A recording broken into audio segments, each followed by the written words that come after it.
Chaque jour, Charles et Carole vous présentent la leçon de l'école du sabbat.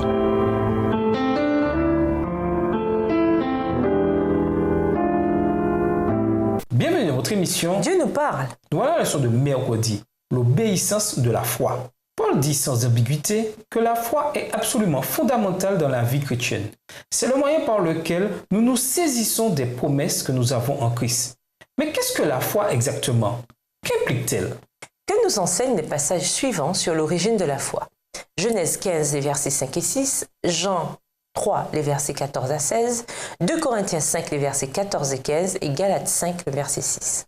Genèse 15, les versets 5 et 6. Et après l'avoir conduit dehors, il dit: regarde vers le ciel et compte les étoiles, si tu peux les compter. Et il lui dit: telle sera ta postérité. Abraham eut confiance en l'Éternel, qui le lui imputa à justice. Jean 3, les versets 14 à 16. Et comme Moïse éleva le serpent dans le désert, il faut de même que le Fils de l'homme soit élevé, afin que quiconque croit en lui ait la vie éternelle. Car Dieu a tant aimé le monde qu'il a donné son Fils unique, afin que quiconque croit en lui ne périsse point, mais qu'il ait la vie éternelle. 2 Corinthiens 5, versets 14 et 15. Car l'amour de Christ nous presse, parce que nous estimons que si un seul est mort pour tous, tous donc sont morts. Et qu'il est mort pour tous, afin que ceux qui vivent ne vivent plus pour eux-mêmes, mais pour celui qui est mort et ressuscité pour eux. Galates 5, le verset 6. Car en Jésus-Christ, ni la circoncision, ni l'incirconcision n'a de valeur, mais la foi qui est agissante par la charité. Une foi biblique authentique est toujours une réponse à Dieu.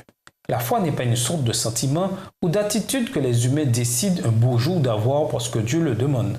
Au contraire, la véritable foi germe dans un cœur touché par un sentiment de gratitude et d'amour envers la bonté de Dieu. C'est pourquoi, quand la Bible parle de foi, cette foi suit toujours des initiatives prises par Dieu. Dans le cas d'Abraham, par exemple, la foi constitue sa réaction aux promesses extraordinaires que Dieu lui fait. Genèse 15, versets 5 et 6. Tandis que dans le Nouveau Testament, Paul dit que la foi est en fin de compte enracinée dans notre prise de conscience de ce que Christ a fait pour nous à la croix.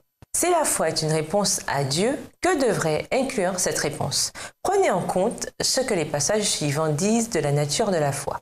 Jean 8, les versets 32 et 36, Acte 10, le verset 43, Romains 1, les versets 5 et 8, Romains 6, le verset 17, Hébreux 11, le verset 6 et Jacques 2, le verset 19.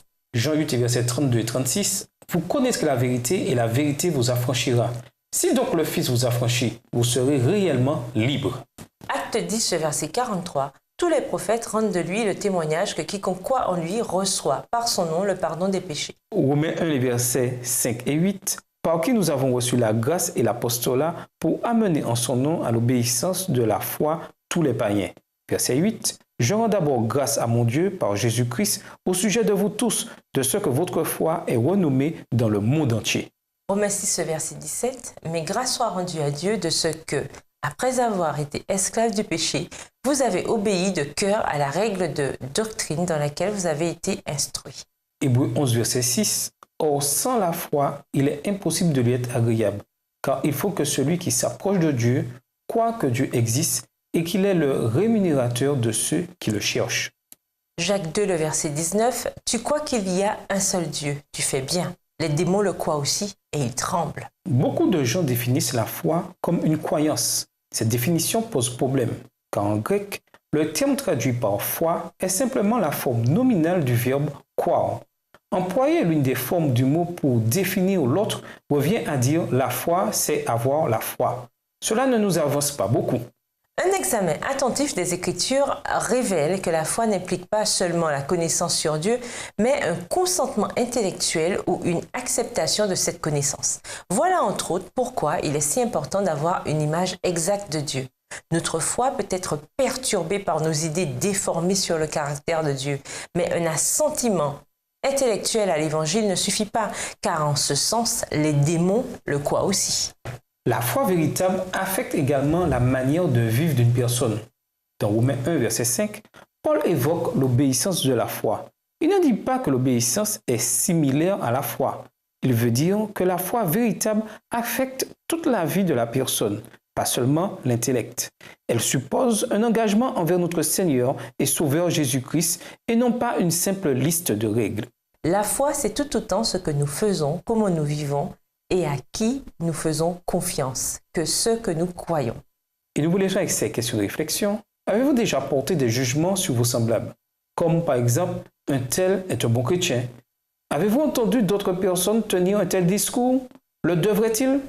Au revoir. Et à demain si Dieu veut.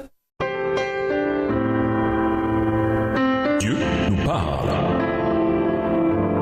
Chaque jour, Charles et Carole vous présentent la leçon de l'école du sabbat.